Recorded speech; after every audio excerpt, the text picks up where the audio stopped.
We Are Django. No te olvides dejar un comentario, darle manita arriba o manito abajo. Y no te olvides de afiliarte a este canal, es lo más importante. Muchos era la estremecedora película El silencio de los inocentes como la mejor cinta sobre asesinos seriales. Pero pocos saben que el cruel asesino que se comía a sus víctimas y que fuera retratado en dicha película era a la vez no solo inteligente, refinado y sobrio, sino que existió en la vida real. Hoy, en Viaje a otra dimensión, radiografía de un asesino, la verdadera historia de Hannibal Lecter. Hola, soy Anthony Choi y es tu programa Viaje a otra dimensión a través de Radio Capital, la radio del Lima, del programa número 1 de la noche. Muy buenas noches, queridos viajeros dimensionales. Estamos en el episodio de esta noche con un tema que tiene que ver con respecto a lo que muchos consideran la mejor película sobre asesinos seriales. O sea, ustedes saben, de esas personas psicópatas que tienen el gusto de matar y que las películas hollywoodenses hay varias que han hablado acerca de este tema.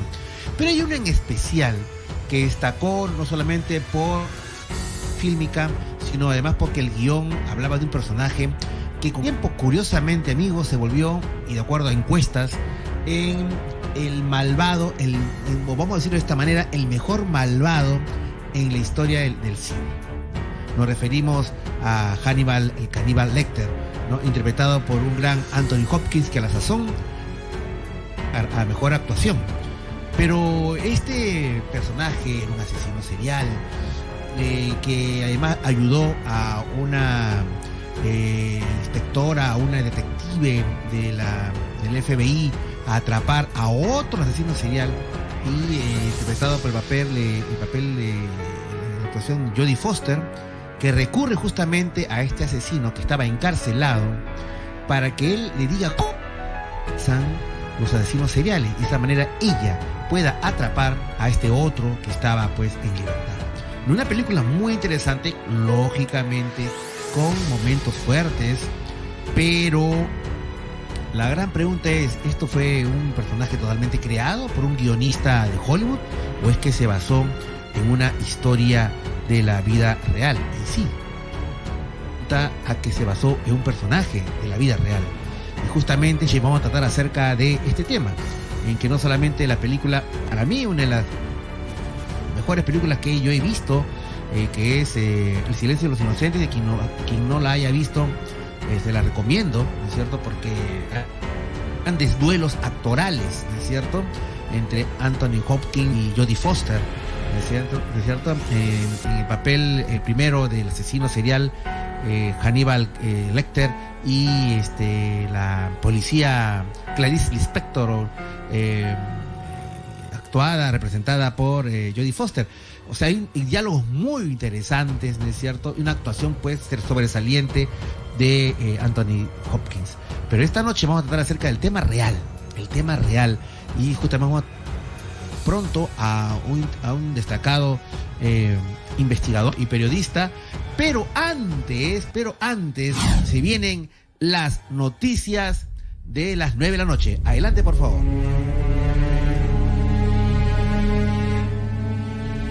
Estas fueron las noticias de Radio Capital.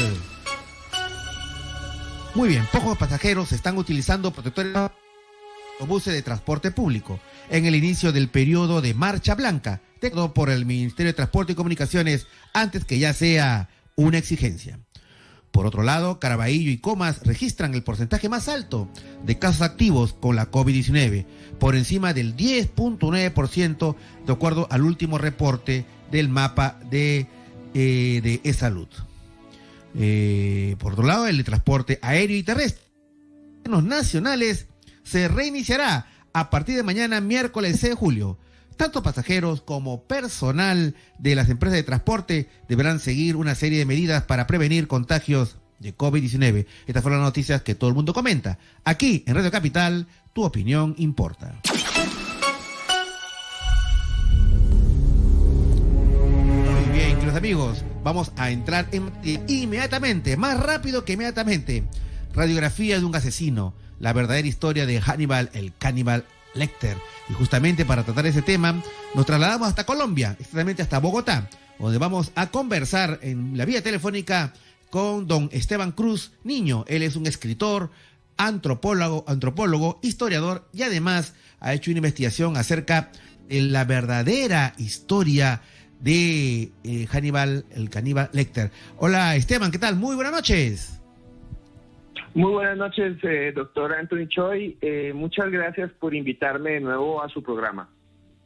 Sí, bueno, en realidad la vez pasada que estuviste invitado también hubo mucha audiencia complacida con la información que diste con respecto a este otro tema también igual brillante acerca de del que muchos consideran el asesino serial más terrible de todos los tiempos, que estaría libre, estaría vivo y aparentemente en la zona andina, no sabemos si en Colombia, Ecuador o el Perú. Y justamente a propósito de estos temas, es que esta noche, mi estimado Esteban, hemos querido invitarte nuevamente para esta vez de otro paradigma, si se puede decir esa palabra, con respecto al tema de asesinos seriales. Justamente uno que es hollywoodense, ¿no es cierto? Hannibal, el caníbal Lecter, pero que asombrosamente estaría basado en un personaje de la vida real que tú has investigado, Esteban. Sí, doctor. Se trata de una historia que el mismo Thomas Harris mencionó entre líneas hace poco. Al final él ya está muy mayor de su vida, lo había guardado como un secreto de dónde había sacado la historia de Hannibal Lecter, el protagonista de una trilogía de libros, realmente son 4, que hacen parte pues de toda una saga también de películas alrededor de un personaje que se llama Hannibal Lecter, que es un psiquiatra asesino en serie y caníbal, y que lo protagoniza Anthony Hopkins. El primer libro se llama Dragón Rojo, el segundo se llama El silencio de los inocentes o El silencio de los corderos, que en versión cine tuvo nominaciones y ganó el Oscar, lo ganó. Es la única película de terror que ha ganado el Oscar. Después una que se llama Hannibal y después una que se llama Hannibal el inicio, y también hay una serie de televisión que se llama así, Hannibal. Ok, bueno, entonces tuvo mucha repercusión y bueno, cuando yo vi por primera vez El silencio de los inocentes, francamente me impresionó en la película, el ritmo de la... ¿no es cierto? El tratamiento de escenas que podrían parecer pues pero que fueron muy bien tratadas fílmicamente, y la actuación sobresaliente, pues no solamente de Jodie Foster, sino sobre todo de Anthony Hopkins, ¿no? En este papel de un hombre que por un lado era un médico refinado, elegante, culto, y a la vez pues se transformaba pues en un verdadero monstruo humano, Esteban. Sí, y está basado Hannibal Lecter en un caso real, que es el que les voy a contar, y en muchos casos reales. De esta forma el escritor Thomas Harris toma casos del misterio que a veces nos parecen hasta paranormales y los lleva a la pantalla grande. Y todo comienza en 1957 en el norte de México. Entra un norteamericano muy extraño al país, lo dejan pasar la frontera, que se llamaba Dykes Asquith Simons. Simons era un tipo raro, era un tipo que tenía un labio leporino, la boca deforme, muchas cicatrices en la cabeza, y en los Estados Unidos había estado este señor Simons en muchos hospitales psiquiátricos por agresión, porque agredía a las personas, porque tenía problemas, y este tipo, lo vuelvo a decir, en 1957-59 Simons pasa a México y va a ser el protagonista de una noticia brutal que la van a llamar el crimen de la carretera. El tipo se encuentra con una familia, es un norteamericano, no habla español, la familia una familia mexicana, 3 muchachos, 3 personas jóvenes. Simon se acerca, los apuñala frenéticamente y los corta en pedacitos y lo capturan y se lo llevan a la cárcel de Topo Chico en México, en la ciudad de Monterrey. Y aquí comienza una historia que le va a dar la vuelta al mundo y que va a hacer que Thomas Harris también viaje a México a ver qué pasó con este asesino. Ahora, disculpa que te interrumpa, Esteban. ¿Cuál fue en la historia, fue la motivación para que este norteamericano, Simon, matara a estos 3 jóvenes mexicanos? Y eso es, doctor Choi, todo un misterio porque no la sabemos todavía. Este señor Simons mata a una familia, la pica, la corta en pedazos, lo llevan a la cárcel, lo juzgan, es el único mexicano, el único extranjero que es condenado a pena de muerte en México. Eso llama la atención, y esa pregunta que acaba de hacer el doctor Choi es la misma que se hacen en Estados Unidos. ¿Qué hace que un tipo que tiene labio leporino, que está lleno de cicatrices, vaya a México y haga esto? Y mandan entonces al que va a ser el escritor del Silencio de los Inocentes, Thomas Harris, lo manda a su revista, le paga el pasaje y le dice, vaya y averigüe. Ya, ok. Y bueno, y es donde se encuentra Tomás Harris en esta cárcel de México con este norteamericano, pues convicto por múltiple homicidio. ¿Y en qué momento es que surge la historia del Silencio de los Inocentes, Esteban? Aquí comienza. La revista en la que trabajaba Thomas Harris se llamaba Argosy, y la revista lo envía, le paga el hotel, le paga el pasaje, y lo tratan como un rey en México, pues lo tratan como el periodista extranjero, le abren la cárcel, lo hacen entrar, pero cuando llega a la prisión le dicen, señor, tenemos un problema con el señor Simons. Se intentó escapar hace 3 días y cuando estaba huyendo de la prisión, lo cogieron los guardias y le han disparado y está mal herido y casi se muere y se desangra, sino que lo salvó nuestro médico, el médico que tenemos acá, que es el cirujano Salazar. Y él dice, quiero conocer al cirujano Salazar. Claro. Thomas Harris se va y habla con el cirujano y le dice, usted salvó la vida de este asesino. Y le dice, sí, yo lo salvé, le cosí las venas, lo limpié, le hice respiración boca a boca y salvé a ese asesino. Y lo que fue más impactante para Thomas Harris, dice que el doctor Salazar se vestía muy bien, muy pulcro, tenía ropa súper elegante, un anillo elegante, y empezaron a hablar de Beethoven, y empezaron a hablar de la vida, y empezaron a hablarse todo el tiempo el doctor Salazar y Thomas Harris. Que era mexicano este doctor. Era un personaje interesante, un médico que trabajaba en el hospital, en la cárcel, que era de modos elegantes, muy culto. ¿Y qué pasó, Esteban? Y esto es lo más extraño y lo más asustador. Van a tener una charla los dos, y aquí nace Hannibal Lecter, en la que le pregunta Thomas Harris al médico que qué pensaba del asesino. Y voy a leer literalmente lo que está escrito. Dice lo siguiente, responde el médico, creo que es una persona que está extraviada. ¿Usted qué piensa, señor periodista? Harris le responde, pienso que es una persona maligna. Y entonces el médico le dice, la maldad está en todos, no se preocupe, está también en sus ojos. No use gafas negras, porque si usa gafas negras está ocultando sus penas. Harris quedó como si le hubieran leído la mente. Este médico de la prisión de México le había salvado la vida al preso, al asesino, pero también parecía que se le había metido en su mente y eso lo hizo sentir muy mal. El periodista norteamericano se fue enloquecido, se fue a su hotel y al otro día se volvieron a encontrar. Le impresionó que muchos presos estaban en consulta con él y que él era muy elegante, que le hablaban inglés, que sabía francés y muchas más cosas.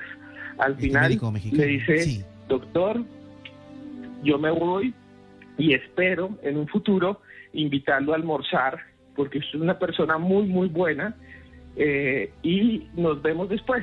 Y se fue saliendo, doctor Choi. Y aquí viene lo más impresionante. A ver, cuando escuchamos.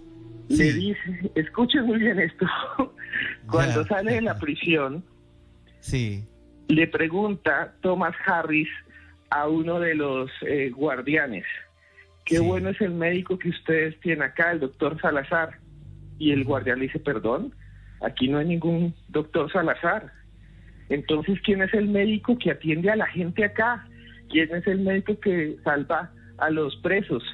Ese señor, le dice el guardián, se llama Alfredo Bali y es otro Ya. asesino. Ah, Y es el asesino de la maleta. Y el entonces asesino se de la queda maleta. completamente enloquecido Thomas Harris. Claro. Y escribe entonces a Hannibal Lecter a partir de Alfredo Bali, que existió, que fue un médico mexicano que no solamente fue un asesino, sino un asesino terrible. ¿Por qué? Llevó un muchacho a su oficina, a su consultorio, le Ya. inyectó en el cuello pentotal sódico y lo descuartizó y lo metió en una caja. Por eso es conocido como el famoso asesino de la caja. También se hablaba de que Alfredo Bali, que sería la persona de la cual se inspiró Thomas Harris para hacer la descripción, ¿no? La elaboración del personaje Hannibal Lecter, de que él ha matado también a su esposa o pareja. ¿Sabes algo al respecto? Sí, la pareja de él, se decía que que él era homosexual y su pareja era un muchacho que Sí. fue una de sus víctimas, al cual descuartizó pues y metió en una caja. Y es realmente bastante fuerte. Del doctor Valle hay muchas fotos y son Sí. bastante impresionantes porque se ve como una persona bastante bien puesta, hasta Claro. elegante, ¿no? Claro. Entonces uno se pone a pensar, ¿no es cierto? En realidad, todo empezó pues con este asesino Simmons, ¿no es cierto? El de labio leporino, que ingresa a México, mata a estos 3 mexicanos, lo meten a la cárcel, lo condenan a muerte. Llamó la atención porque era uno de los primeros extranjeros en que se condenó a muerte en México. Y curiosamente es herido en un intento de fuga, es curado por este médico, Salazar. Y resulta que el médico, que era una persona muy elegante, muy culta, que habló sobre Beethoven, sobre música clásica con Thomas Harris, resulta que él, a su vez, era también otro asesino, era el asesino de la maleta. Entonces, y ahí viene entonces la pregunta de cajón, ¿no?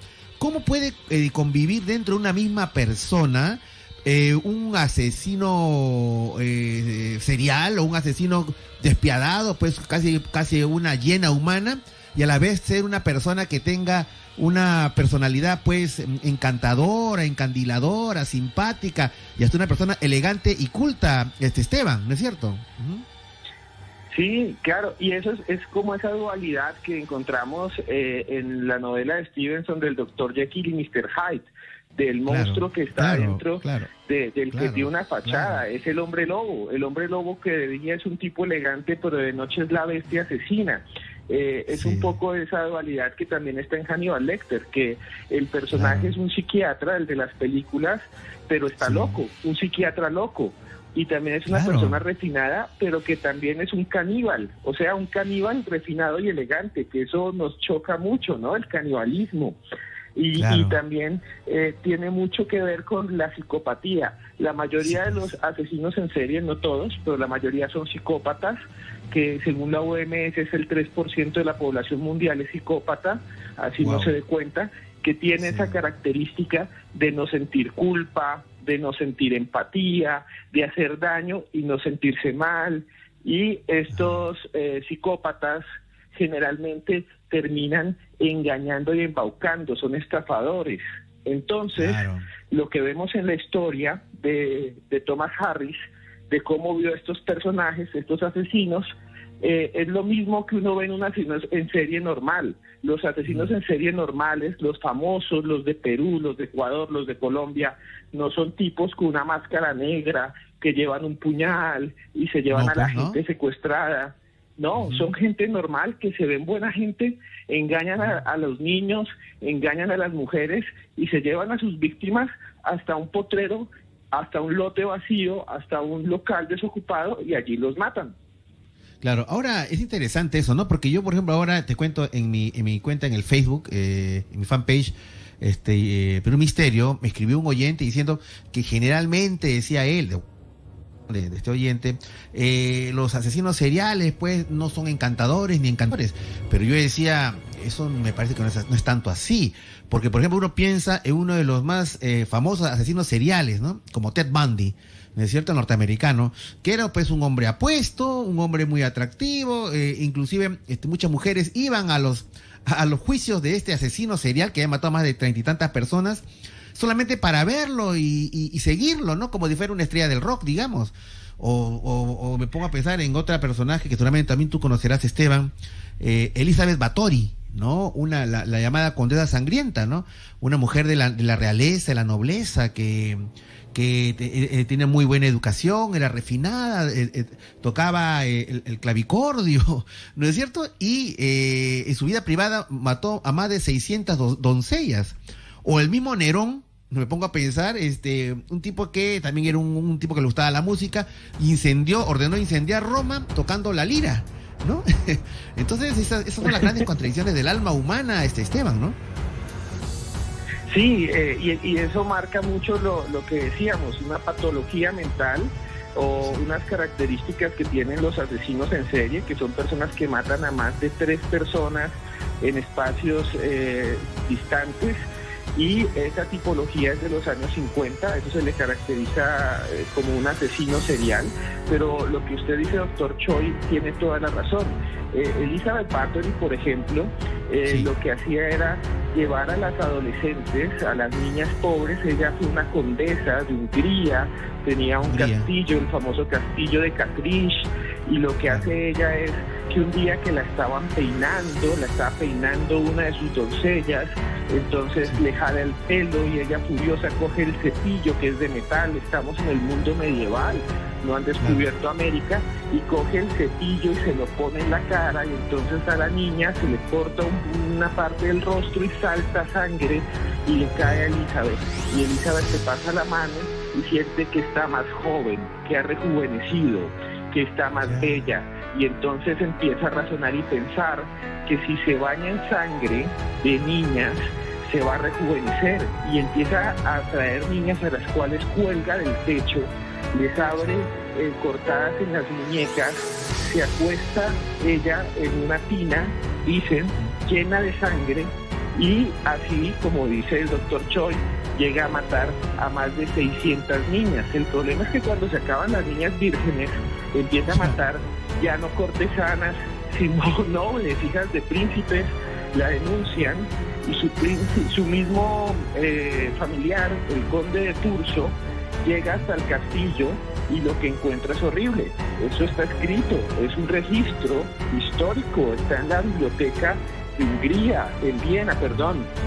Y cuenta cómo el conde de Turso entra y lo que ve es que el piso está lleno de acerrín, que le huele a podrido, le huele a muerto, y que llega a la cocina y hay unas niñas cortadas, flamélicas, completamente desnutridas, y le dicen: señor conde, abra el suelo, y entonces abren el suelo y encuentran los cadáveres de las niñas desangradas. Después el rey Matías Corvino lo que va a hacer es coge a esta señora, a Lisa, como es una condesa, no la pueden ahorcar, no la pueden llevar a la cárcel, y la emparedan en su propia habitación, y ahí muere de viejita. O sea, ella terminó encerrada en su propia habitación, entonces la condesa Elizabeth Báthory. Sí, en su propia habitación la emparedaron, le abrieron un hueco por donde le pasaban el plato con comida, y ahí murió Elizabeth Báthory, en el castillo de Catrice, que hoy en día dicen que está maldito, está en ruinas, y le dicen el castillo del diablo. Claro, bueno, haber asesinado de esa manera tan cruel a más de 650 doncellas en la Edad Media fue una terrible. Está considerada de las seriales más terribles de la historia de la humanidad. Pero vamos a hacer la pausa en estos momentos, estimado Esteban. Estamos con Esteban Cruz, destacado investigador, escritor, antropólogo, historiador colombiano, que estamos hablando acerca del caso de Hannibal el Caníbal Lecter, ¿no? Y cómo hubo un correlato del personaje basado en un personaje de la vida real, ¿no es cierto? Un médico mexicano, Alfredo Balí. Bueno, vamos a hacer la pausa y seguimos contando acerca de los asesinos seriales, y luego sus llamadas telefónicas para hablar acerca de estos temas. Esteban, ¿me acompaña entonces a el próximo bloque? Perfecto, sí señor. Muy bien, listo. Hacemos la pausa y ya regresamos. Solo por VR Django. Nichoy, y este es tu programa, Viaje a otra dimensión, a través de Capital, la radio de Lima, el programa número 1 de la noche limeña, con ustedes desde hace 12 años en el aire, con toda la comunidad dimensional. Y antes de seguir, queridos amigos, quiero invitarlos el día de mañana a mi cuenta en el Instagram, @AnthonyChoyOficial, apúntenla, @AnthonyChoyOficial, porque el día de mañana vamos a tener una conversación muy interesante con uno de los más importantes youtubers de ciencia y cultura y a historia del Perú, que tiene más de 600,000 seguidores. Nos referimos al gran Hugox Chugox. Con él estaremos el día de mañana en la cuenta en el Instagram, @AnthonyChoyOficial, a partir de las 11:20 de la noche. Así que quedan todos invitados. Vayan a mi cuenta en el Instagram. Muy bien, queridos amigos, retomamos el tema de esta noche, radiografía de un asesino, la verdadera historia de Hannibal, el caníbal Lecter. Y estamos justamente hasta Bogotá, Colombia, con Esteban Cruz. Él es escritor, antropólogo, historiador. Y además tienes un programa también allá en Colombia, Esteban, ¿no es cierto? Sí, en radio con el cartel de la Mega, se llama así, y en televisión se llama Más Allá. Es un programa también que encuentran en YouTube sobre misterio. Ah, ya, muy bien, Esteban. Bueno, vamos a seguir hablando acerca de la historia del verdadero, o la persona que inspiró a Hannibal Lecter, ¿no? Una gran película, una gran actuación, pero que se basó en hechos funestos, ¿no? En el asesino de la maleta, este mexicano, doctor mexicano Alfredo Valí. ¿Qué pasó con él, Esteban? Luego que él se enteró alguna vez que el escritor Thomas Harris, que conversó con él, se inspiraría para hacer el personaje de la película. ¿Cómo terminó sus días este asesino, Esteban?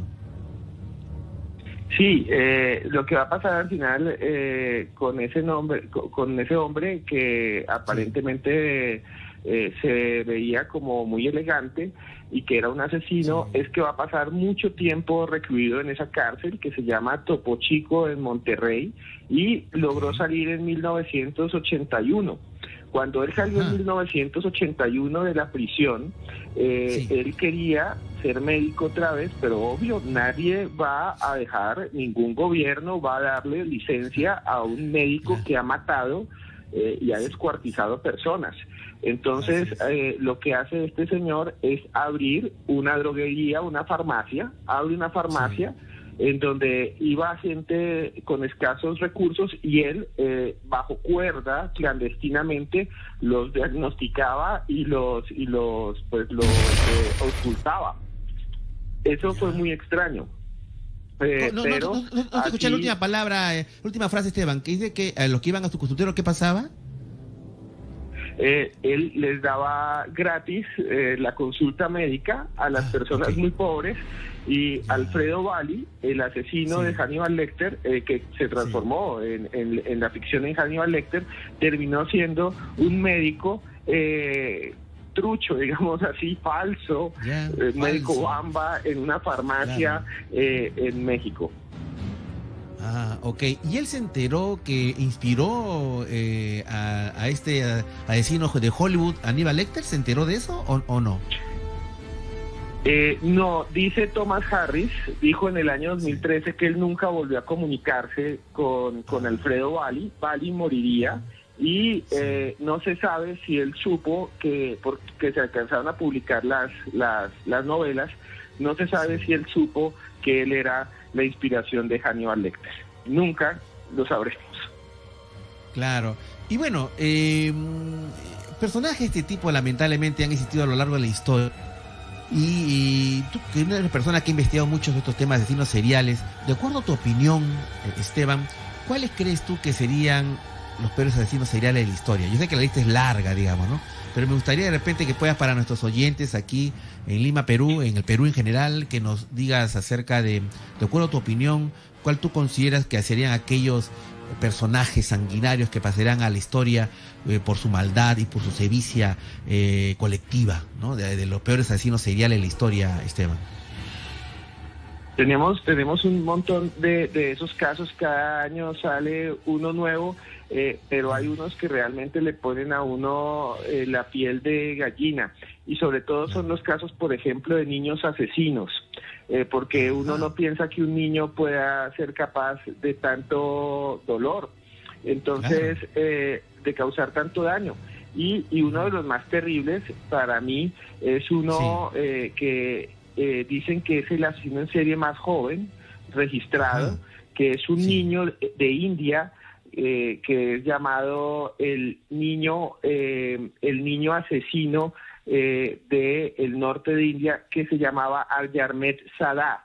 Sadha tenía solo 7 años cuando inició sus crímenes. Era un niño muy extraño, porque lo que dice la mayoría de los registros es que él, por ejemplo, no hablaba, sino que solo se reía, aunque hay niños que hacen lo mismo. Eso hacía Amarjet Sadha. Ustedes pueden buscar las fotos por internet. Es realmente un poco asustador su aspecto, y la forma en que mataba también, porque en el año de 1996 él vivía en un pueblo muy pequeño. Él vivía con una familia muy grande, sumido en la pobreza, en la miseria total, sin agua, sin baño, sin letrina, sin nada, y él toma a una de sus primas, que tiene apenas 8 meses, la saca de la casa y sin mediar palabra coge un bloque grande de cemento y se lo estrella al bebé, que es un bebé de 8 meses, en la cabeza, hasta pues que no queda cabeza, y el bebé pues fallece. Lo peor es que la familia tapa el crimen, porque ha sido un crimen en su propia familia, entre primos. Claro. Entonces dicen, bueno, ya no vamos a decirle a nadie, no queremos que al niño me lo lleven preso. Sí, y entonces, doctor, lo que va a pasar es terrible, porque apenas un año después, en 1997, este niño Sadha coge a su propia hermana, la lleva hasta una escalera frente a toda la familia, piensan, va a arrullar al bebé, y está abrazando a la bebé, y no está abrazando a la bebé, la está estrujando, la lleva hasta una escalera que da un segundo piso, la coloca contra un escalón, contra el filo del peldaño, digámoslo así, y rápidamente la golpea en la cabeza hasta que la asesina. Él mata a su propia hermana. Terrible. Pero otra vez la familia dice, señor, lo oculta. Sí, otra vez la familia lo oculta. Y este niño pequeño, que no habla sino que solo sonríe, vuelve a pasar impune hasta que el año siguiente le roba un bebé que están dejando al sol, una bebé que dejan al sol para que tome pues los rayos del astro rey.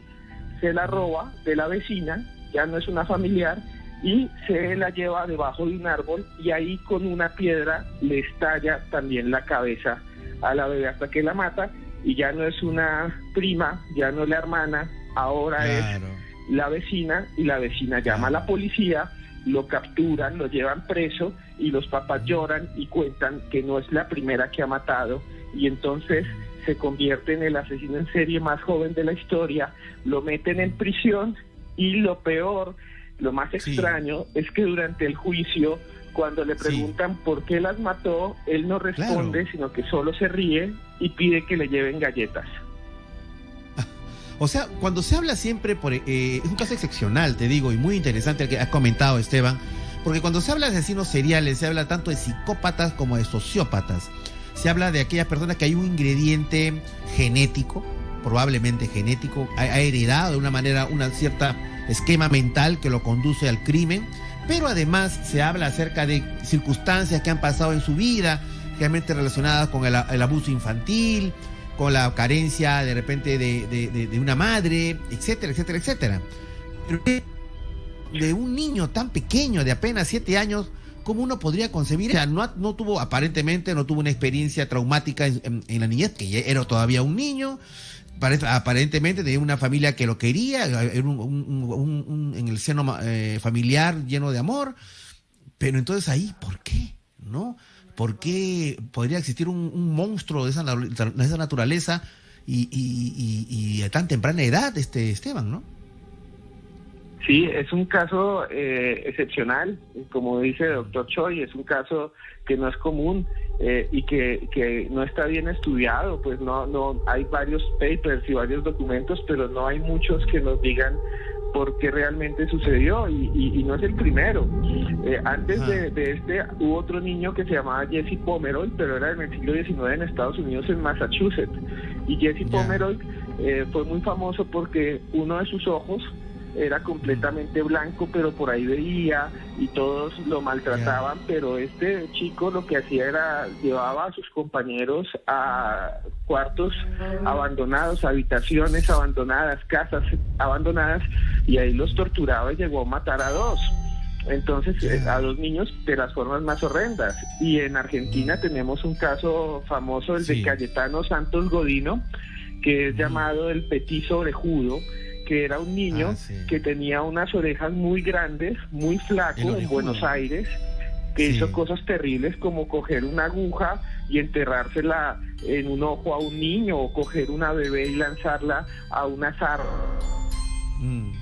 Claro, uno puede pensar que en ese caso, pues definitivamente son niños que con esa precocidad, digamos, a tan temprana edad, es que han nacido así. O sea, son niños que no son equilibrados. De todas maneras hay una patología mental en ellos, pues, Esteban, ¿no es cierto?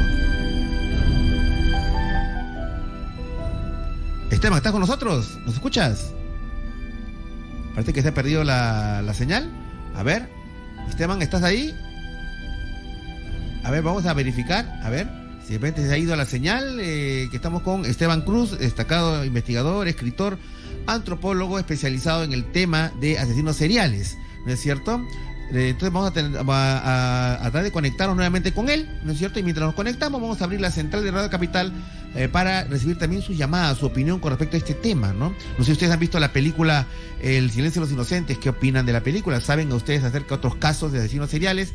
Llámenos al 212-5353, 212-5353, para empezar a recibir más telefónicas. Nosotros recordamos siempre de que en esto a veces el tema de que errores judiciales que después en sonados casos, inclusive en el Perú, que luego se demostraron de que había habido una equivocación y personas que habían sido inclusive condenadas al... No recordamos el tristemente caso del monstruo de Armendariz, ¿no es cierto? Un hombre que en la década de los 70 fue condenado a muerte y la pena se hizo efectiva por haber este hombre haber matado pues a un niño, monstruo de Armendariz, y luego parece hubo una serie de errores judiciales que en el cual en la justa época no fue lo suficientemente exigente para esclarecer la verdad. Parece que hubo una cierta presión mediática con la prensa de la época y hasta ciertos motivos raciales, y lamentablemente pues este hombre fue condenado al fusilamiento en la isla del Frontón, ¿no? El tristemente monstruo de Armendariz, y parece con el tiempo hay mucha polémica al respecto, que se habría ejecutado nada más y nada menos que a un inocente, ¿no? Bueno, creo que estamos retomando nuevamente la comunicación con Esteban Cruz. Esteban, ¿está con nosotros? Sí, doctor Choi. Ya, muy bien. Bueno, estábamos hablando acerca de los casos más sonados de asesinos seriales y hablábamos con espanto acerca de estos infantes homicidas que mataban, y entonces uno se pone a pensar si es que en esta condición de asesinos y seriales hay un componente genético, hay un componente sociológico, la influencia del medio, de la familia, de traumas, o hasta alguien podría pensar que también habría un componente espiritual, ¿no? Muchos afirman de que la influencia, entre comillas, del mal, hablando en abstracto, o del demonio, hablando en concreto, podría haber inspirado a estos seres. ¿Tú qué piensas con respecto a este tema del origen, cómo se originan estos asesinos seriales, Esteban? Sí, sobre la teoría de la maldad y de dónde viene, hay muchas vertientes. Entonces hay gente que dice pues que es algo que con la maldad se nace y que es un componente genético. Otros dicen pues que no, que realmente lo que hay es una formación, que las personas son sometidas a situaciones extremas que los convierten en estas personas monstruosas de que estamos hablando.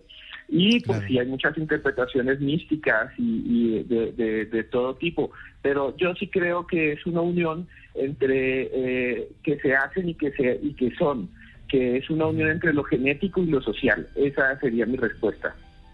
¿No? E inclusive, mira, Esteban, ahora en estos tiempos en los cuales los medios de comunicación y en general, los medios informativos se ha desarrollado tanto y que supuestamente estamos más comunicados, hay algunas hipótesis que hablan acerca de la influencia en ciertas tendencias a matar que pueden venir, por ejemplo, de los videojuegos, cuando, por ejemplo, ya se banaliza, se frivoliza la muerte, cuando hay juegos, ¿no? En internet en que uno gana puntos mientras mata más gente. Claro, dentro de un contexto virtual de guerra y de persecución a monstruos, ¿no? Pero igual, o sea, hay eso, ¿no? O sea, hay una frivolización del hecho de matar que puede influir en algunas mentalidades que puedan tener ciertas tendencias, ¿no? O también, por ejemplo, en el caso hasta de los creepypasta, ¿no? O esas leyendas que circulan en internet. Yo recuerdo un caso de 2 chicas que fueron condenadas como adultas en Estados Unidos por haber asesinado a unos compañeros y que ellas decían que habían sido influidas por este personaje de internet, el Slenderman, ¿no? Un personaje que supuestamente fue creado con creepypasta, un personaje de internet, y que ellas decían que no, que era un personaje real y que la había inspirado a matar, ¿no? Entonces uno se pone a pensar, pues, hasta qué punto, digamos, la influencia de internet, de los medios, puede también en ciertas condiciones, en ciertas mentes, pueden despertar, pues, nada más y nada menos que la necesidad de matar, Esteban. Sí, yo pienso que realmente eso está ahí. Existen estas imágenes, digamos, estos arquetipos como el Slenderman, como lo que contó el doctor Choi, pero también existen muchas cosas más. En la historia hay cosas increíbles. Por ejemplo, hay casos, la palabra asesino viene de un tipo que se llamaba Hassan Isabah, que le decían el loco de la montaña, y lo que hacía Hassan Isabah era que cogía muchos niños, lo pueden buscar en internet, esto es brutal, y se los llevaba a vivir en cuevas y allá los drogaba todo el tiempo con marihuana y les daba hashish y los dejaba drogados y les decía hay que matar por el Islam, y los metía en otra cueva donde solo había niñas. Ellos podían ahí comer lo que quisieran y tener sexo y lo que sea, pero solo un día los sacaba y les decía, lo que acabas de ver es el paraíso, si quieres volver a vivirlo tienes que morir por Alá, y los volvía asesinos, niños asesinos, y por eso se dice asesino, que significa ashishin, el comedor de hashish. ¿En qué año fue esto, Esteban? Estamos hablando de los alrededores de Jerusalén. Estamos durante los tiempos de las cruzadas y esta secta islámica que va a surgir ahí va a ser uno de los oponentes más fuertes en contra de los que iban a buscar las reliquias de Jesucristo a Jerusalén, de los que iban a buscar el Santo Grial, los clavos de la cruz y demás, los cruzados contra los hashishin, y por eso quedó el nombre asesino. Ahora, lo que tú dices es una cosa muy interesante, ¿no? Porque este hombre era tal cual, o sea, entre comillas, educaba, internalizaba las ideas, hacía un lavado cerebral, base estímulos para convertirlos en otra cosa, ¿no? Y esto me deriva a mí en una pregunta que quería hacerte, Esteban, y era, yo vi hace un tiempo un documental en el cual se analizó un estudio que habían realizado en una universidad norteamericana para ver si los asesinos se hacían o nacían. Y digamos, no sé, ¿recuerdas ese experimento, Esteban? Sí, no escuché muy bien, está un poco mal la comunicación, pero sí entendí gran parte, y hay una cosa muy interesante en esto que estábamos hablando, y como para unirlo con Hannibal Lecter de nuevo, el personaje de Hannibal Lecter el que interpreta a Hopkins, nunca parpadea durante ninguna parte de la película, nunca parpadea. Y eso lo sacó él de un personaje macabro norteamericano que se llama Charles Manson.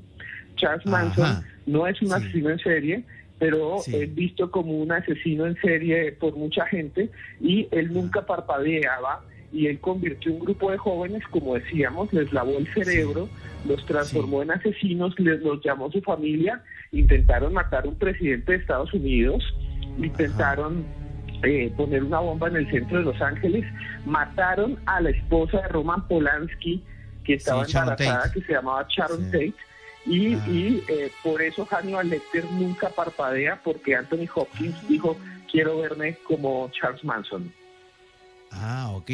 Pero a mí me asombra, ¿no? Cómo es la metamorfosis, ¿no? La ductilidad que tiene un actor, que uno lo ha visto pues a Anthony Hopkins en papeles, ¿no? O sea, de personajes nobles, ¿no es cierto? En diferentes películas, y cómo con ese mismo rostro lo trabaja para lanzar una de las miradas más perversas que uno puede haber visto de una película, como es en el papel de Hannibal Lecter, como por ejemplo cuando está en la cárcel y tiene estos diálogos pues con la policía, Clarice Lispector, no se llama, era Clarice Lispector es una poeta, estoy confundiendo.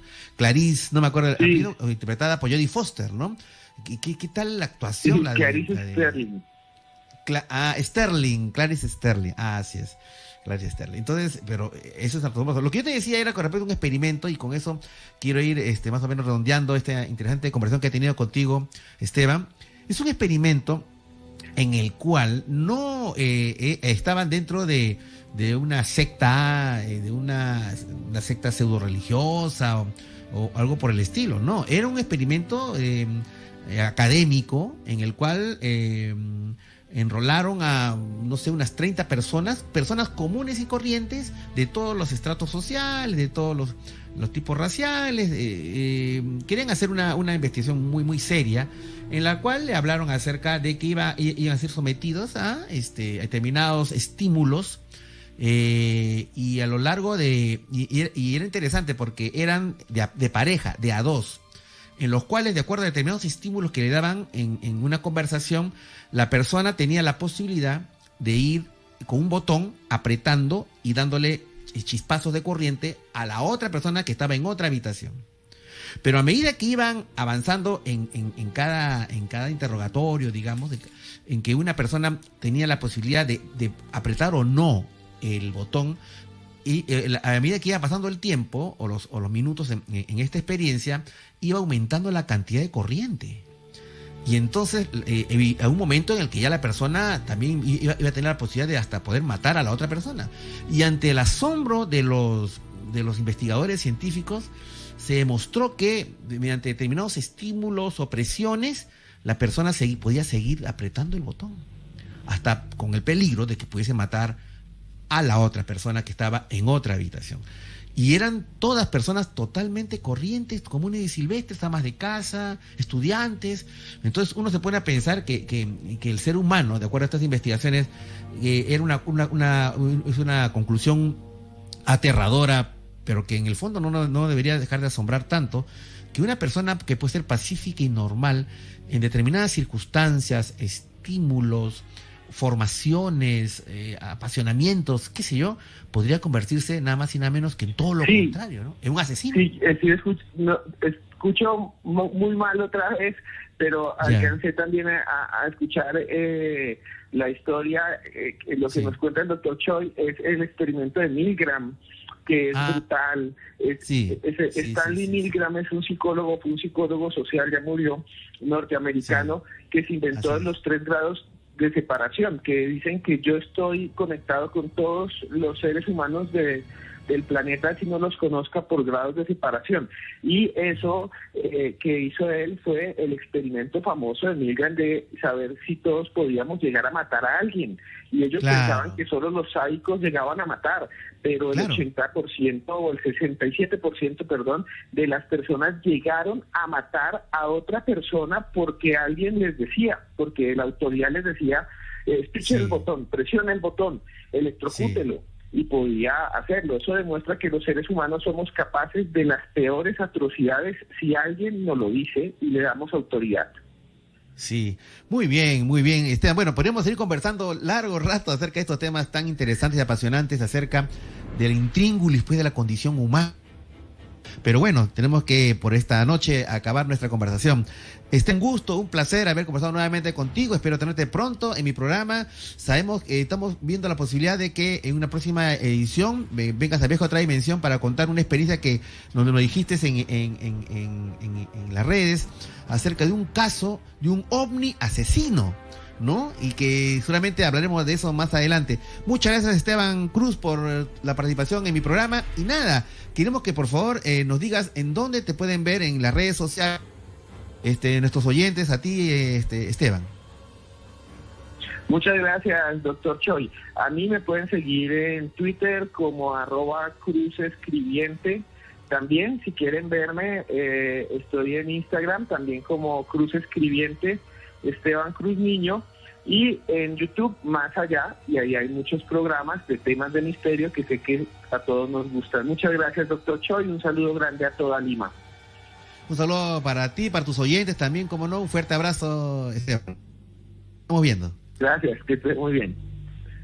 Bien, estuve Esteban Cruz, destacado investigador y escritor colombiano, hablando acerca del tema de la verdadera historia de Hannibal Lecter. Muy bien, vamos a hacer la pausa, queridos amigos, y luego de esta vamos a abrir los teléfonos para recibir sus tan interesantes historias, sus encuentros con lo desconocido. Llámenos al 212-5353, 212-5353. Pero antes, programación Capital. Habla Capital a las 5 de la mañana, dilo fuerte a las 7 y Somos Capital a las 10 de la mañana. Pausa, regresamos. Solo por VR Django. Bien, queridos amigos, vamos en estos momentos a abrir los teléfonos para escuchar sus tan interesantes llamadas. Llámenos al 212-5353, 212-5353. Pueden llamarnos acerca de las diferentes experiencias, ya sea sobre el tema ovni o paranormal, casas encantadas, monstruos ancestrales del Perú, pero también de repente tienen un comentario con respecto al tema que acabamos de tratar, acerca de los asesinos seriales o la historia de Hannibal Lecter, ¿no? Una película que a mí francamente me gustó mucho, a pesar que el tema era bastante fuerte y escabroso. Muy bien, vamos a esperar la llamada, 212-5353, y en este momento está entrando la llamada de David. Hola David, ¿qué tal? Muy buenas noches. Viaje a otra dimensión. ¿Cómo estás, David? La verdad es que al escuchar la historia de Hannibal Lecter, yo pensé que era pura ficción, pero ahora sé que fue basado en la historia de un asesino real. Así es, imagínate, qué bravo, ¿eh? Sí, pues, ahora pero... lo que usted le preguntaba a ese señor antropólogo, sí, es que la verdad es que esos asesinos han vivido una infancia traumática, donde fueron golpeados o abusados por sus propios padres o algún pariente cercano. Sí. Eso le digo porque he estudiado un poco de psicología y lo que hacen estos asesinos seriales es hacer lo que ellos les hicieron de niños. Claro. Porque tienen un corazón herido, su corazón ha sido lastimado, han sido abusados, maltratados, entonces reflejan todo ese odio que tienen. Sí, David, tienes totalmente razón. Ahora, lo que pone más complejo el tema es en el caso de los niños asesinos que mencionó Esteban Cruz, ¿no? Porque una persona mayor sufrió maltrato en su infancia, pero un niño, y si viene de un hogar en el que había cariño, como este caso de la India, ¿cómo pudo tener ese odio? O sea, ahí es que ellos nacieron así, o con a un tipo pues de patología mental, algo por el estilo, David, ¿no? No sé si yo escuché en Perú que había la historia de un niño que asesinó a su tío. Creo que el tío quería abusar del niño y el niño no tuvo más opción que matarlo por defensa propia. No sé si usted habrá escuchado esa noticia, señor Choi. Parece que no recuerdo que la he escuchado. Pero en ese caso, digamos, no es que uno justifique, digamos, ¿no? En defensa propia, un homicidio por emoción violenta, de alguna manera, ¿no? Sí, pero bueno, muy interesante tu reflexión, David. Gracias por llamarnos, ¿eh? Un fuerte abrazo. Muy interesante. Muy bien, vamos a seguir escuchando sus llamadas al 212-5353. Esta vez nos comunicamos con Giovanna. Hola, Giovanna, ¿qué tal? ¿Cómo estás? Capital. Su paz, ¿cómo está? Buenas noches desde Arequipa. Desde Arequipa, tierra a la cual quiero y extraño mucho. Espero estar pronto por allá. Pero no voy a poder estar en las picanterías, pues, ¿no es cierto? No voy a poder ir a Ollanaguara, a ningún sitio porque todo va a estar cerrado, pero no sé si habrá delivery, qué sé yo. Cuéntanos, Giovanna, ¿cómo estás? ¿Cómo están las cosas en Arequipa, Giovanna? Doctor, full muertes, pero igual hay que darle, hay que seguir, hay que incentivarse, Claro. hay que motivarse, hay que salir adelante, Así es. doctor, no hay de Hay otra. que seguir.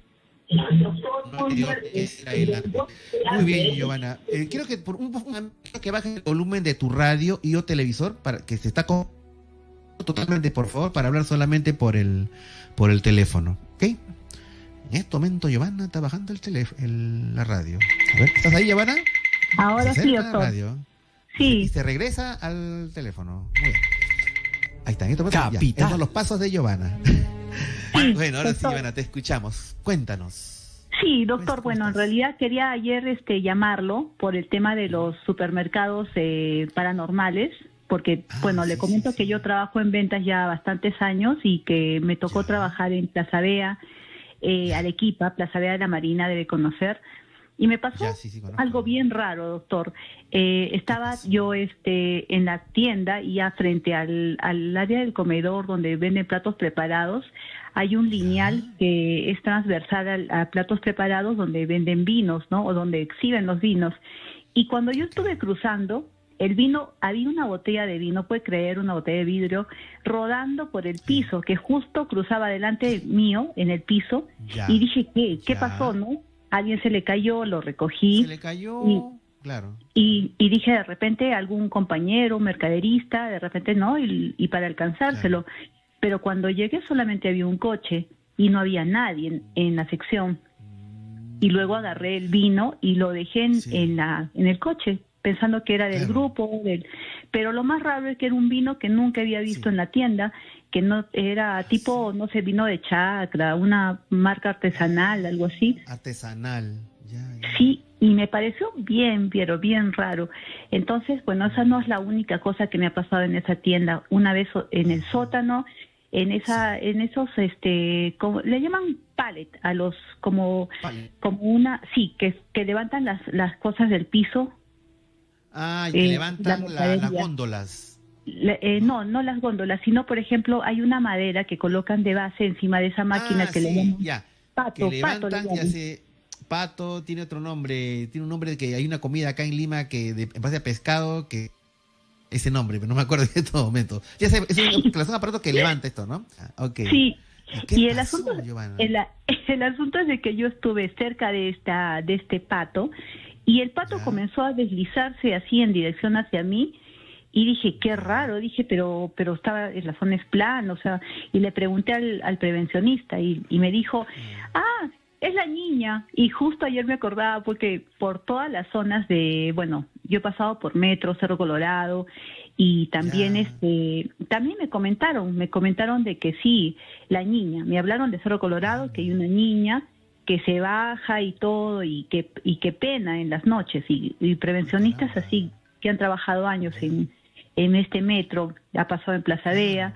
Después cuando trabajé un tiempo en Sodimac también lo mismo Sí. que miraron las cámaras ayer que miraba el programa, lo mismo que Sí, miraban las cámaras. Que se movía solita el carro de compra, ¿no? Sí, Una lo locura, mismo, se movía solo.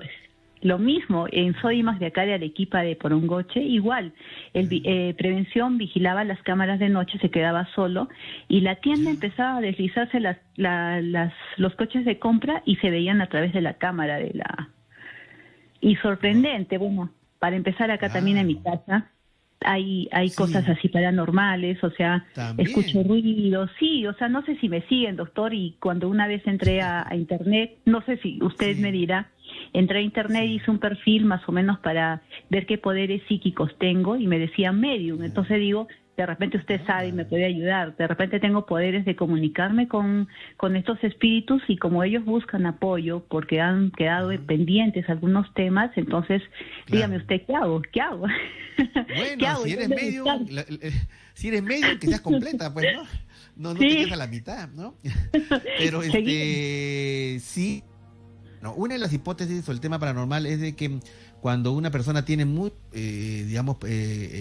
eventos, muchas anécdotas de este tipo, es porque la persona tiende a tener esa mediunidad y atrae, ¿no? Atrae. Parece que estos espíritus del más allá saben cuando una persona tiene eso que podríamos llamar esa antena despierta, digamos, ¿no? Se dan cuenta quién tiene y quién no tiene.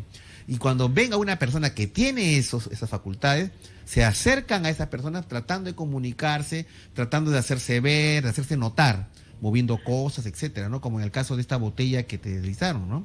Eso sí podría ser. O sea que no es tanto el ambiente, que lo es, sino la persona la que propicia o atrae estos fenómenos. O sea, en otras palabras, mi querida Giovanna, en Arequipa, en Lima, en todo sitio hay fantasmas, porque yo siempre he pensado que la realidad es una gran casa matucita, ¿no? Así que muy bien, Giovanna, gracias por participar en el programa. Un fuerte abrazo. Sí, igualmente, doctor, igualmente, y más bien, ¿cuándo se viene por Arequipa para hacer una velada paranormal? Porque hay muchas cosas, ha quedado pendiente lo de acá de Huayco, tiene que venir a tocar la batería con la música electrónica, la música que a usted le gusta, pues, doctor, ¿cuándo? Sí, no, nunca me voy a olvidar esa inolvidable noche en Arequipa, que hice 5 regresiones a las 10 de la noche. Me llama mi gran amigo Rafael Mercado, estaba ahí en su tienda Imágenes de la calle Jerusalén, y yo estaba agotado porque había hecho 5 regresiones del día en Arequipa, pero tú sabes, pues, estar en Arequipa de uno se llena de una energía muy especial. Y me dice, Anthony, para que te distraigas, vamos a una tocada rock, ¿no? Y llegamos a la tocada rock, era de los Chapillacs, me acuerdo, y en eso yo había un cajón ahí, y había una batería, y dije, ¿puedo tocar? Ya me dice Tocho, y en este momento Tocho he venido a tocar, y la gente, y te cuento que estuve 2 horas pogueando, 2 horas tocando cajón, haciendo percusión, todos los chicos chocando del otro. Es así una de las noches más bacanas de mi vida. Bueno, en Arequipa pasó cosas muy bonitas, así que pronto, cuando llegue la normalidad, mi querida Giovanni, un fuerte abrazo. Claro que sí, cuente conmigo para la velada paranormal. Ya, ok, listo, Giovanna. Nos vemos. Ok, chao. Felicitaciones, doctor, por el programa. Gracias, muchas gracias. Y un saludo a toda la gente allá, pues, de Arequipa. Claro que sí, estamos en la siguiente llamada, perdón, que es ¿de quién? De Jaime. Hola, Jaime, ¿qué tal? Buenas noches. Viaje a otra dimensión. Buenas noches. Jaime, ¿cómo estás? Muy bien, estoy bien. Un gusto de volver a conversar con usted, doctor. El gusto es tuyo, Jaime, no es nuestro. ¿Cómo estás, estimado amigo? Cuéntanos, ¿qué nos tienes esta noche, Jaime? Bueno, estaba hablando, ¿no? Estaba escuchando y estaban hablando sobre las personas psicópatas, sobre las personas que tienen esa enfermedad, ¿no? Y bueno, también, por ejemplo, las personas con la bipolaridad, ¿no? También son personas muy peligrosas, ¿no? Ya. Que tienen esa reacción de doble personalidad, doble vida. Y hay un caso, no sé si usted ha leído el caso del doctor, en la literatura, ¿no? El doctor Jack y el señor Hyde, ¿no? Que eran 2 personas. Doctor Jekyll y Mr. Hyde, ¿no? Así, ajá. Sí. Que eran 2 personas en una sola, ¿no? Sí. Esa fue una novela. Así es, una novela que yo al leerla es igual a las reacciones, ¿no? Es la primera... Claro. La primera forma de expresar la enfermedad bipolar, ¿no? Porque esta persona era, como comentó, ¿no? El investigador colombiano, una persona que hablaba, bueno, esa persona que investigó bien alterno, habló idiomas, ¿no? Esta persona era un doctor, era una persona respetuosa, conocido, ¿no? Pero en las noches se transformaba en otra persona que era agresivo, mataba, golpeaba, insultaba, no tenía valores, ¿no? Entonces, con esas novelas se destaca y se describe, ¿no? La primera diagnóstico de esta enfermedad, ¿no? Claro, bueno, la novela se llama El extraordinario caso de Dr. Jekyll y Mr. Hyde, escrito por Robert Louis Stevenson. Una novela que yo leí cuando era adolescente. Yo recomiendo a los chicos que están ahora de ocasiones, están ahora en su casa, lean esa novela, es muy interesante. Robert Louis Stevenson, el extraordinario caso de Dr. Jekyll y Mr. Hyde. Ahora, yo tengo entendido de que no, en el caso de él no era bipolaridad, ¿eh? No era bipolaridad, era una enfermedad que como de doble personalidad, ¿no? Algo así, doble personalidad, que es otra cosa, ¿no? Pero igual muy interesante. Claro, tiene esa misma reacción de la misma persona, ¿no? Y doctor, también sobre el caso que usted habló sobre el tema de esto de el juego, ¿no? Que era de las personas que uno tenía, estaba con un reto de ser electrocutado y no, que la persona presionaba un botón. Unas pruebas que hicieron, ¿no? Ajá, yo lo he visto, pero como un juego. Sí era una prueba, pero era como un juego para las personas. Los convocaban y tenían que durar un minuto, ganaban un monto. Si 2 minutos, ganaban un monto, ¿no? Entonces estas personas hacían, ¿no? O otros tenían miedo, no presionaban, ¿no? Porque eran sus amigos o su pareja. Y jugando se decidió que las personas a veces se diagnostican que por plata lo pueden hacer o por una debilidad mental que le puede afectar también, ¿no? O se sienten obligados por otras personas y lo hacen, ¿no? Jugando, que, mira, ese sistema, ¿no? Sí, claro que sí, Jaime. Ahora, yo creo que, digamos, toda persona, se habla siempre de que toda persona tiene su lado luminoso y su lado oscuro, ¿no? Toda tiene su sombra, digamos, ¿no?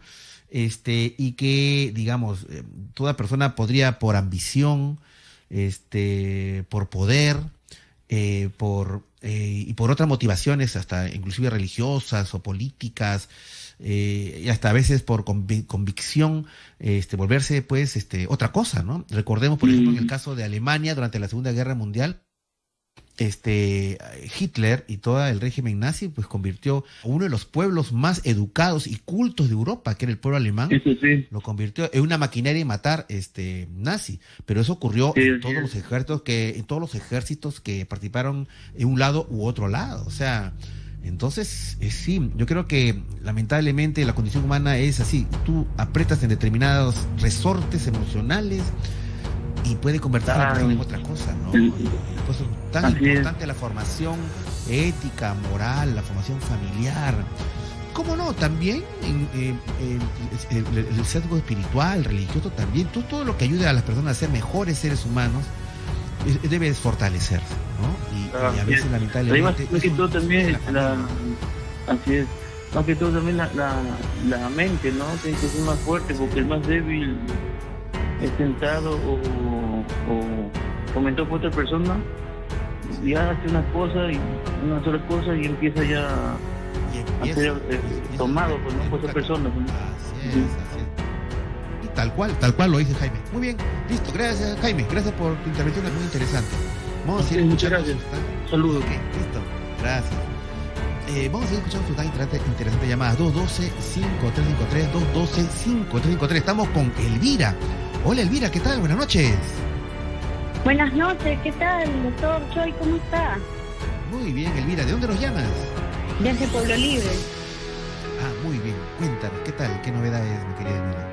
Bueno, yo siempre he tenido curiosidad por el tema OVNI y es la primera vez que estoy llamando a un programa de señal abierta. Quería hacer un comentario de una experiencia personal. Le hablo más o menos cuando yo tendría 15 años.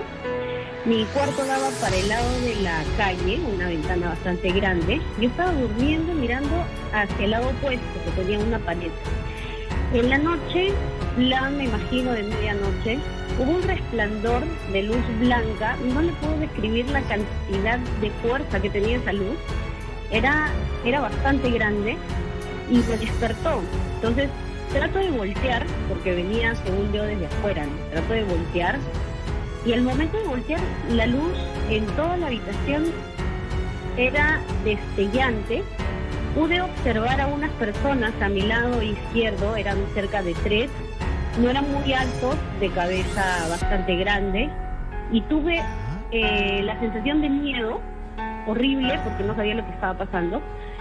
Comencé a rezar y sentí el frío de unas como planchas a ambos lados de mis costillas, y me comenzaban a apretar hacia adentro, ¿no? Pero la sensación de dolor... ¿Quién te apretaba, Elvira?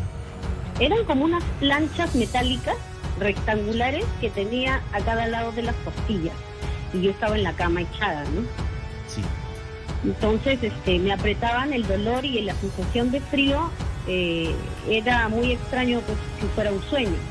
Entonces al ver a estas personas, la que estaba más pegada hacia el lado de mi hombro, me miró y le puedo decir que aproximadamente tendría 3 dedos fríos, me cerró los ojos. Y yo continué rezando para que esto pasara.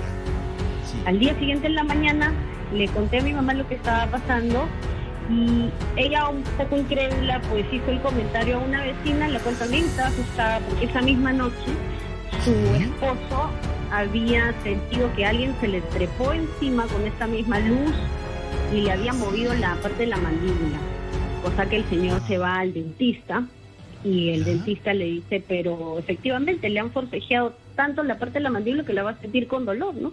Y yo también tenía el mismo dolor en las costillas. En las costillas. ¿Y era una casa que estaba al costado de tu casa, Elvira? Era a 2 casas de mi casa, yo vivo en un óvalo. Ya, ¿tú vives en el óvalo de la Plaza de la Bandera? No, en el óvalo Asturias. Óvalo Asturias, sí lo conozco. Ahora, Sí. esto ocurrió cuando tú tenías 15 años, ¿no es cierto? Sí, así es. Ya. Ahorita, ¿puedo saber a qué te dedicas, Elvira? Bueno, estudié arquitectura y en la actualidad soy animalista y quería contarle una experiencia de hace poco. Estaba viendo tantos casos de animales que uno llega a veces a tener mucha impotencia por estos temas tan sensibles. Así que me fui al balcón de mi cuarto y comencé a pensar y con mucha cólera, ¿no? ¿Por qué ocurren estas cosas? Exigiéndole a alguien quizá una explicación. Le comento que no sé si fue un sueño en ese momento o qué pasó, pero pude visualizar un rostro pegado al mío con ojos claros, de tez clara, pero no le vi el cabello. La cara era muy recta y mirando con pena. Pues fue una cosa muy rápida. Para esto, los días creo que fue 19, no me acuerdo bien, 29, que dijeron que teníamos que cerrar todo porque iba a ocurrir algo, que una niña había hablado. Que una niña había hablado, que no salieran de su casa, que los que salieran iban a morir y todo eso. Sí, me acuerdo de ese día. Sí. En mayo.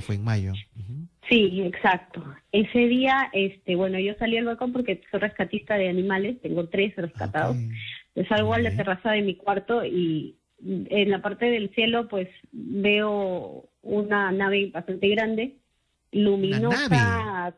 Sí, era una nave bien grande, color destellante, tipo amarillento, y lo comparé con las estrellas, pues, ¿no? Que eran de color medio celeste.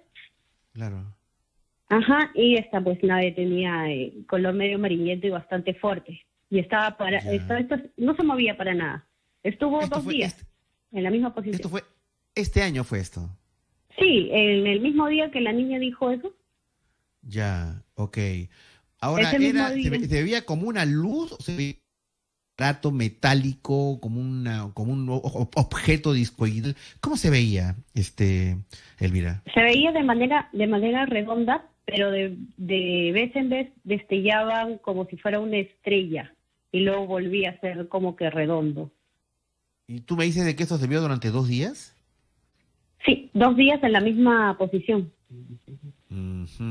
Ahora, a mí no me interesa mucho este tema, pero también me interesa lo que te pasó cuando tenías 15 años. O sea, esto que me has contado, que estabas en tu habitación, entró una luz muy fuerte y luego viste a 3 seres de cabezas grandes y que apretaban en las costillas con unas planchas de metal.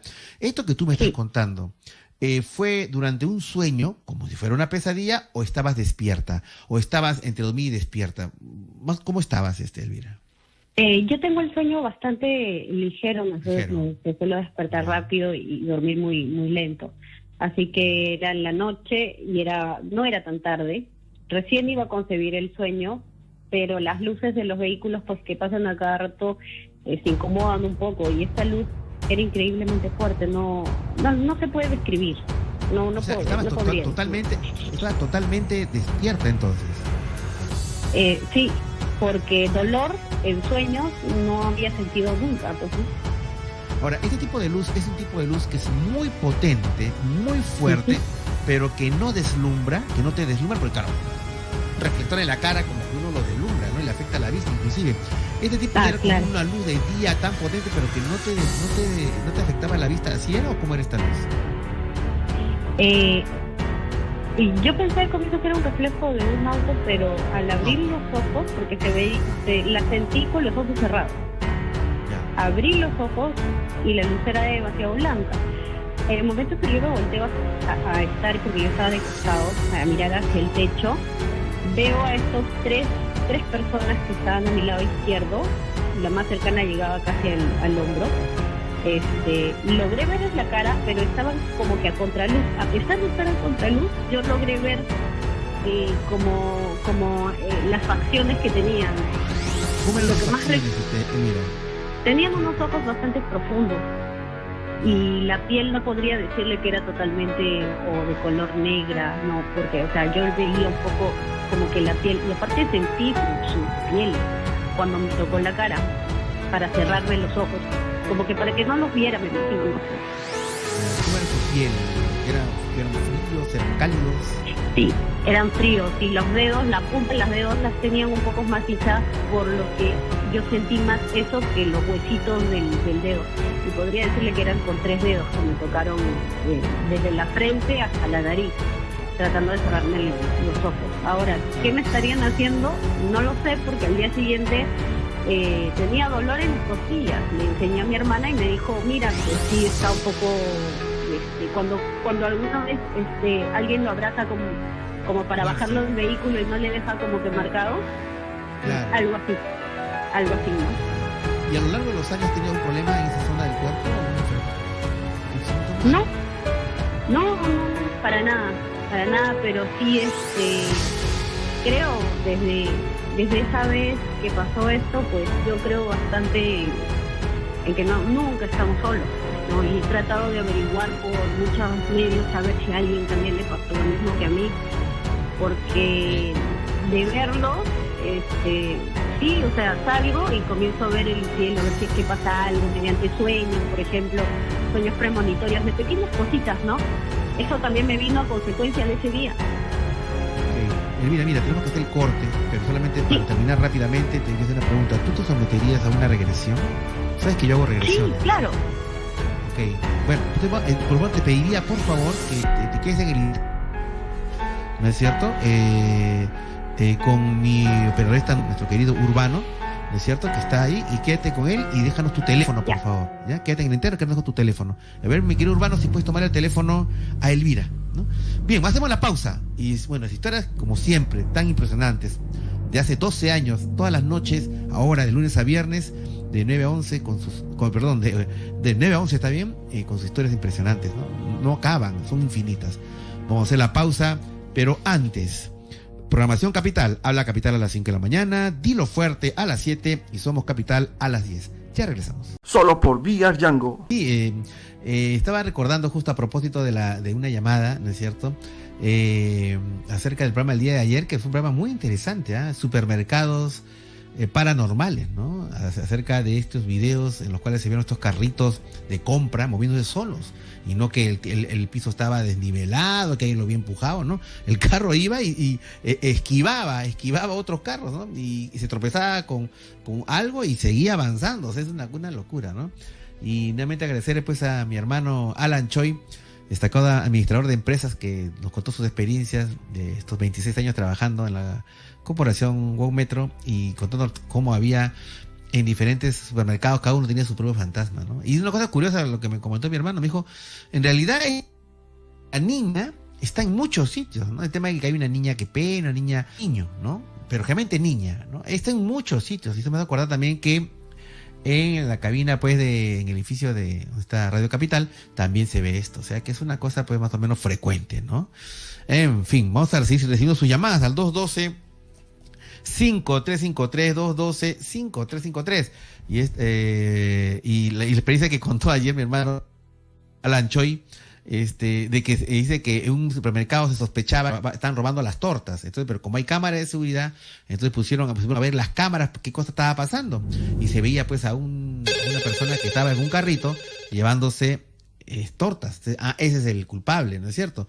Pero lo curioso no era eso, lo curioso es lo que estaba al costado de este muchacho, y de acuerdo a la cámara de seguridad lo que había era una cabeza flotando.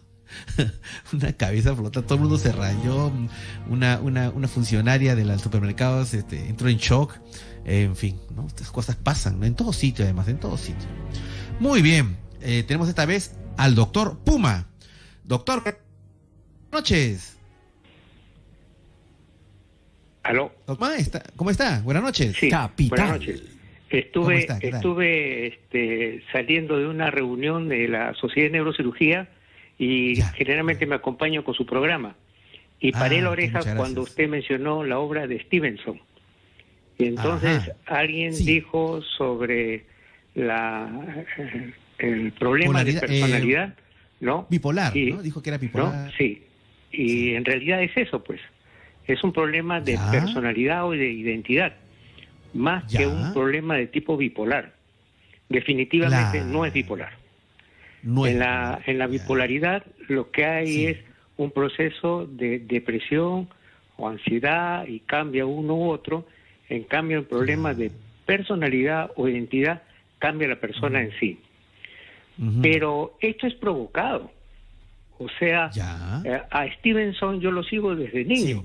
Al igual porque todas las obras que nos hacían leer en el colegio, ¿no? Frankenstein, por ejemplo, es una obra para discutirla, ¿no? Frankenstein, claro. ¿No? Es una obra para discutirla, de Mary Shelley. En este caso, en la de Stevenson, hay un problema ahí, ¿no? O sea, no se sabe si la obra en sí lo lleva a una hemorragia o ella estaba con una hemorragia y él estaba durmiendo. Y comienza a gritar. Su esposa, que estaba en otro piso, lo escucha gritar y él se acerca y ella se acerca y lo ve que está gritando pero está dormido. Y entonces lo despierta. Y él se molesta y le dice que ¿por qué me has despertado? Cuando justo estaba en la transformación. Entonces parece que Stevenson hace su obra en base a una idea preformada que lo sigue en sus sueños. El hecho es que el doctor Henry Jekyll, como se llama, y su otra contraparte es Edward, ¿no? Edward Hyde. Edward Hyde. Sí. El problema está en que él quería saber en esa dualidad del alma de que que existe el bien y el mal. Es un problema filosófico en realidad, hasta epistemológico, ¿no? Donde en realidad él se preguntaba como médico si él podía manejar el bien separándolo del mal. Y estamos hablando prácticamente a finales del siglo XIX.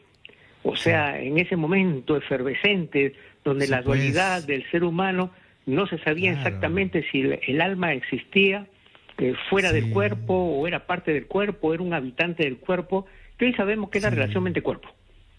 Hoy día no podemos hablar sino decir que la mente, la conciencia es parte del cuerpo, es un elemento emergente, es una función. Y ese es el alma que en Sócrates ya lo dice que viene a ser la racionalidad, la razón. O sea, ya desde antes estaba, sino que se ha mal interpretado a través de los siglos. Pero el hecho es que Henry Jekyll quería separar. Entonces prepara en su laboratorio, porque antiguamente pues los médicos tenían la suerte de tener una buena casa, no como ahora, ¿no? Tenían laboratorio. Bueno, era un médico londinense y en su laboratorio se hacía prender hasta cadáveres, inclusive, ¿no? En el caso de Frankenstein. Eso es lo que dice la historia, ¿no? Hoy día usted no puede tener un laboratorio pues en su departamento, ¿no? No puede tener. Bueno, tiene que ser huelga, ¿no? Dios mío, la salud en el Perú. La salud en el Perú. Así es. El hecho es que él prepara la poción y logra separar de Edward Hyde. Pero Edward Hyde, el mal le gana al bien. Y él, por amor, o sea, hay una mujer de por medio, y por amor, él trata de no ser visto, pero lamentablemente la mujer entra y en realidad estaba enamorado, y predomina el bien en este momento sobre Hay, que era representante del mal, y prefiere él autoliquidarse, ¿no? Esta es una obra que en realidad es para discusión de horas, porque llegaríamos hasta el problema del suicidio, ¿no? ¿Por qué un individuo llega al suicidio a autoagredirse por amor? ¿Qué cosa es el amor, en otras palabras, no?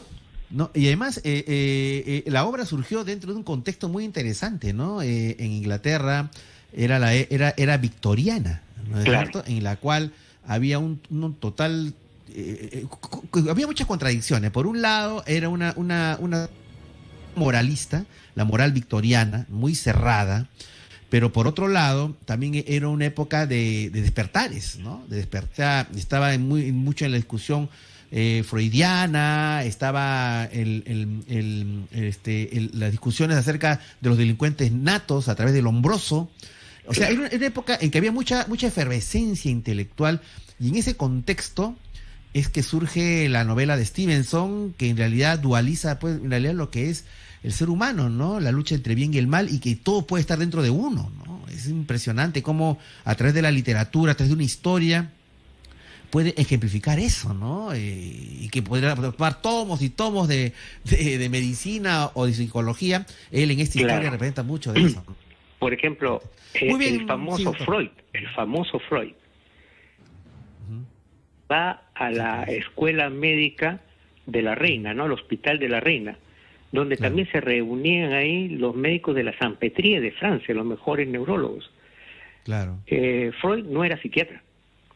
Freud era un neurólogo, pero estudiaba lo que era la mente, o sea, estudia lo que es el impulso neuronal. Y gracias a él se han hecho una serie de avances, y sin embargo ha sido muy maltratado a través de la historia. Bueno, junto con él estaba Joseph Bell, el famoso neuropatólogo, que es el que le da las características al autor de Sherlock Holmes, es decir, Arthur Conan Doyle. Por lo tanto, era una época victoriana de la investigación efervescente sobre la ciencia médica. No lo molesto más, doctor Choi, que sé que usted está trabajando full time. Ok, doctor. Muy bien, muchas gracias. A usted. Gracias por llamarnos. Ok, un fuerte abrazo, destacado neurocirujano. Muy bien, vamos ahora a conversar con Marta. Hola Marta, ¿qué tal? Muy buenas noches. Viaje a otra dimensión. Hola Marta. Me gusta saludarlo. De igual manera, Marta, ¿de dónde nos llamas? Doctor, tengo varias experiencias ovni. Ya, cuéntanos la más interesante, doña Marta. Los tengo tan grabados en mi mente a los dos seres que vi, los tengo tan grabados en mi mente. Caramba. Okay. Que si yo quiero los dibujo ahorita, ya. Pero jamás se me fueron de la mente la cara de ellos. Ya. Cuéntenos, ¿cómo fue su experiencia, doña Marta? Cuéntenos, por favor. Yo he tenido esta experiencia con estos dos seres a mi costado, ha sido la más fuerte que he tenido. Ya. Pasó de que yo he sufrido de migraña por muchos años.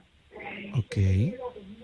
Era un día en que ya el dolor era pero tan fuerte, que pedí a mi esposo que saliera al hall a ver televisión y me dejara tranquila en mi cama, ¿no? Para yo poder descansar, porque el dolor era fuertísimo. Entonces el hall estaba con la luz media prendida, yo la luz apagada, pero siempre había un reflejo de luz en mi dormitorio. Muy bien. He cerrado los ojos y he tratado de descansar, de dormir. Pero yo he sentido, el cuerpo siente. Yo he sentido que había algo a mi costado derecho. Entonces he abierto los ojos, despierta, doctora, porque he estado totalmente consciente, despierta. Okay. Y he visto dos seres. Uno altísimo, con una túnica blanca, era un cordón como plateado que colgaba de su cuello. Ya. Tenía algo en el círculo del final de cordón, pero no me acuerdo el símbolo cómo era lo que tenía él, pero sí era plateado. Tenía los ojos, ¿sabe cómo, doctor? Así como las bombitas, los cristales esos de las arañas de luz antiguas. Claro, los cristales, como las lágrimas de vidrio. Ah, sí, igualito. Pero el fondo de esa lagrimita era azul. Sí. Ok, como ojos de cristal, digamos. Azul. Una nariz chiquita, bien respingadita, su boquita chiquita, los labios dibujaditos y su piel blanca. Él era blanco. Okay. Su cabeza era pequeña, a pesar de ser bien alto, su cabeza era pequeña, pero no era nada desagradable, nada como para asustarme, como para que me den miedo, de ninguna manera. Y el otro era pequeño. Yo lo identifico mucho por el doctor Pérez Alvela. Así, el grande o el pequeño. Se va a reír, pero el doctor Pérez Alvela tiene una cara media... de otro mundo. El doctor Pérez Alvela tiene una cara media extraterrestre siempre, porque es media anguladita, finita, y la parte de arriba así... claro, que es angulosa abajo. Es angulosa, ¿no? Bueno, él era muy bonito. Era un ser bonito, color gris, y sus ojos eran grandes, sus ojos así, y estaba con una cafarena negra, porque se diferenciaba el tono gris de su piel, cafarena negra de manga larga, y le he visto sus manos, pero yo le he visto sus manos completas, sus 5 dedos los he visto.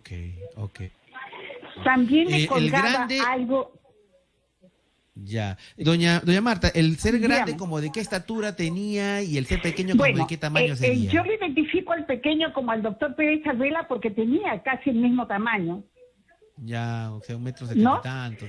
¿Y el alto cuánto medía? Era altísimo, el otro era alto, que yo he levantado bien mi cabeza para verlo porque era alto. 2 metros y medio, más o menos, algo así. Por lo menos 2 metros. ¿Y qué pasó, doña Marta? ¿Qué sucedió? ¿Qué le hicieron? Yo me he sorprendido tanto de verlo y no me ha asustado. ¿Y qué pasó? Entonces lo que hice yo fue voltear mi cara hacia el hall donde estaba mi esposo y le he dicho, Javier, le he dicho así porque me ha impresionado. Entonces he vuelto la vista donde ellos y increíblemente se han esfumado. Al final logré ver la túnica blanca del ser blanco, el del negro ya no lo vi. Al chiquito ya no lo vi, seguro por la oscuridad de su ropa. Pero era una ropita del hombre gris, era una ropita bien apretadita, y su cuerpito muy delgadito, muy fino. Muy delgado. Pero de que los he visto. Ahora, dígame, doña Marta, ¿por qué considera usted que tuvo esa visión, esa aparición? ¿Es que usted pertenece a algún grupo de meditación? Bueno, yo soy graduada en ciencia de la mente, estuve en ciencia gnóstica, siempre estaba en busca de algo, de la verdad. Soy una apasionante del misterio y todas estas cosas, ¿no? Me encanta desde niña. Yo he sufrido de jaquecas años y a mí me han curado. Me han curado 2 veces. ¿Quién le ha curado? Ellos. La primera vez que me curaron de la jaqueca, yo he estado con el dolor ya tan fuerte y he visto que un doctor entraba vestido de blanco con una enfermera así de las antiguas, con su toquita, todos de blanco los dos, y traían y yo estaba en un cuarto, lograba ver de mi pecho hacia abajo, me lograba ver, y he visto que eran puras mayólicas blancas, y he visto a un hombre de apariencia muy agradable, de cabello negro, Entonces yo sabía que era un doctor y yo le quería decir, doctor, mi cabeza. Y él ha sentado la cabeza como diciéndome, yo sé lo que tienes, y he sentido que me han atravesado con esa, y todo mi cuerpo lo han atravesado. Y para esto, mi esposo y mis hijos estaban alrededor mío porque mi dolor era tan fuerte que yo me volvía loca. En eso yo he reaccionado y ellos me preguntaban, ¿qué tienes? ¿Qué tienes? ¿Qué te pasa? Ya no me duele nada, no me duele la cabeza. Y nunca más, doctor, me volvió a dar dolor de cabeza. ¿Pero usted hizo una invocación de estos supuestos médicos? ¿Fue una invocación, una oración? No. Esa fue la primera experiencia fuerte. Después me enfermé yo de osteoporosis, pues cuando fui al médico me dijo, señora, usted me dijo, tiene unos huesos que le corresponden a una mujer de 90 años. Yo arrastraba los pies, doctor, no podía caminar. Ya, ok. Ya, ¿Y qué pasó? de eso ya hace muchos años, doctor, y yo soy una mujer completamente sana. Voy a cumplir 75 años. Y yo le cocino, lavo, plancho, pinto, qué bien, siembro, arreglo. Es decir, una persona activa. Ahora, pero ¿cómo fue que se curó? ¿Cómo fue que se curó de esta osteoporosis? Cuando vi a estos dos seres a mi lado. Estos dos seres a su lado. Le cuento una cosa, mire, es interesante lo que usted me está contando, ¿no? Porque si uno analiza el tema de antecedentes ufológicos, digamos, ha habido casos, yo recuerdo en Estados Unidos, por ejemplo, casos de presencia que se han presentado estos dos seres, uno alto, blanco, de cabello rubio, ¿no es cierto?, etcétera, y otro bajito, cabezón, con ojos almendrados, cuerpo muy delgadito, casi raquítico. O sea, no es la primera vez, o sea, la descripción que usted hace con respecto a todos los seres coincide con otras experiencias que han sucedido a otras personas. Yo recuerdo un caso de la década del 50, por ejemplo. Yo entiendo que ha habido otros casos, pero lo que usted cuenta no es algo inusual, digamos, ¿no? O sea, le ha pasado a otras personas, Pues me parece sumamente interesante lo que usted me está contando, ¿no? Estos dos seres. Estos seres altos, rubios, etcétera, se le asocia a la civilización llamada los nórdicos, a los llamados pleiadianos, a los arcturianos, que es una supuesta raza extraterrestre que están ahí. Y los chiquitos, los petizos, cabezones, ojos almendrados, se le asocia a los zetarreticulianos, a los famosos grises, los grises altos, los grises chatos, qué sé yo. Pero son las dos razas que generalmente conviven o, digamos, aparecen juntos porque supuestamente, de acuerdo a estas teorías, forman parte, se llama hay una confederación de mundos, ¿no es cierto? Y estas civilizaciones están muy frecuentes aquí y se presentan a determinadas personas.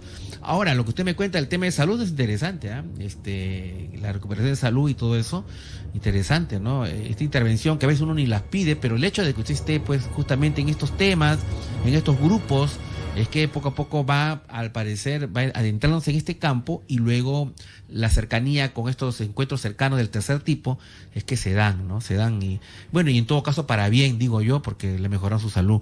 Doña Marta, muchas gracias. Gracias por compartir su historia tan interesante con nosotros. Un fuerte abrazo. Bien, queridos amigos, ya nos estamos yendo, ¿cierto? Ya no hay tiempo para más. Quiero agradecerles profundamente su presencia esta noche en el programa. Mañana tenemos un programa muy, muy interesante. Déjenme decirles que los invito nuevamente a mi cuenta en el Instagram el día de mañana, @AnthonyChoyOficial, @AnthonyChoyOficial. Vamos a tener una conversación muy interesante sobre un tema muy polémico que ha despertado iras, ha despertado opiniones a favor y en contra, ¿no? Con el gran youtuber Hugo Chugos, que es un destacado youtuber de cultura.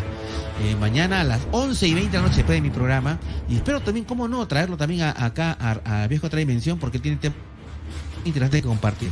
Así que, muy bien, gracias Urbano, esta noche ha estado con nosotros. Un fuerte abrazo, mi estimado amigo, gracias por estar con nosotros. Nos vemos. Chau Urbano, chau Jean Paul Preciado, mi productor de siempre. ¿Quién está en los controles de Switcher? ¿Estará Santiago? No está Luch, está Harold, un fuerte abrazo, mi querido amigo. A todos ellos, bueno, a seguir cuidándose, amigos, cuídense mucho. Ya saben, hay que conservar siempre el distanciamiento social. Estamos ya en lo que se mira y hay que estar todos siempre pues atentos, confíes en que todos vamos a superar esto. Simplemente me queda decirles, expandan sus conciencias, abran sus corazones y no se olviden, vigilen los cielos, vigilen los cielos, vigilen los cielos. Con la música y el himno de Lorena Tassinari, Siruá, el cielo de la tierra, nos despedimos hasta el día de mañana, cuando nos volvamos a dar un fuerte abrazo, amigos, queridos viajeros dimensionales. Nos vemos, chao.